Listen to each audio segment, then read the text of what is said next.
Lestarikan wisata religi Keramat Gunung Ibul, warga adat setempat pilih kelola tempat keramat secara mandiri.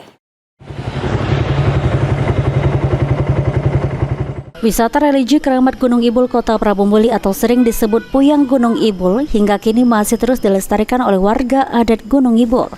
Terletak di Kelurahan Gunung Ibul Timur, Keramat Gunung Ibul ini terus dipertahankan oleh warga adat dengan melakukan pengelolaan secara mandiri dan tidak mau ada campur tangan dari pihak pemerintah setempat.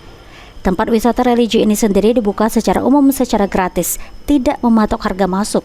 Namun pengunjung bisa mengisi kotak infak seikhlasnya untuk biaya pengurusan tempat Keramat Gunung Ibul ini. Menurut tokoh adat Keramat Gunung Ibul, tempat ini bukanlah makam tetapi hanya 3 tapak tilas di tempat Keramat Gunung Ibul. Ini tapak tilas di Gunung Ibul ini ada 3.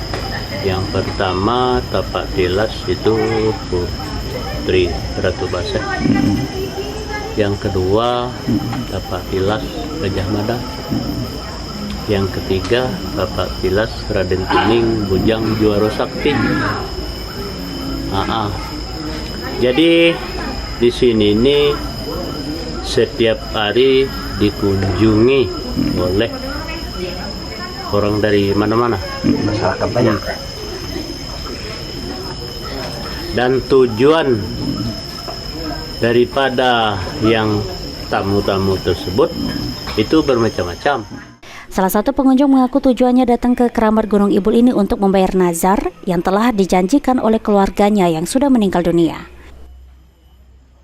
Tujuan, nah, tujuan ini siara sini, potong kambing. Oleh apa itu Pak kita potong kambing sini Pak? Apa kita ada najar, apa pengen?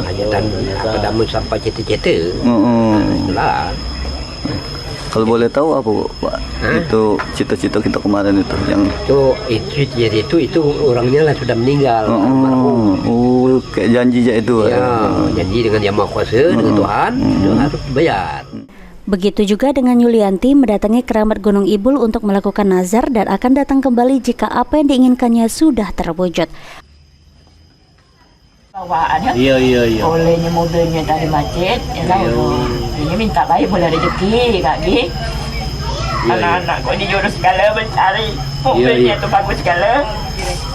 Kak Gi bawa si anak ke sini. Cuma dia berjanji bawa pelaku ke sini kak Gi lah. Iya. Yang penting minta sehat anak cucuku ini. Hal ini merupakan bentuk kepercayaan masing-masing yang telah dipercaya dari nenek moyang mereka dari zaman dahulu. Anggi Perkasa, PAL TV.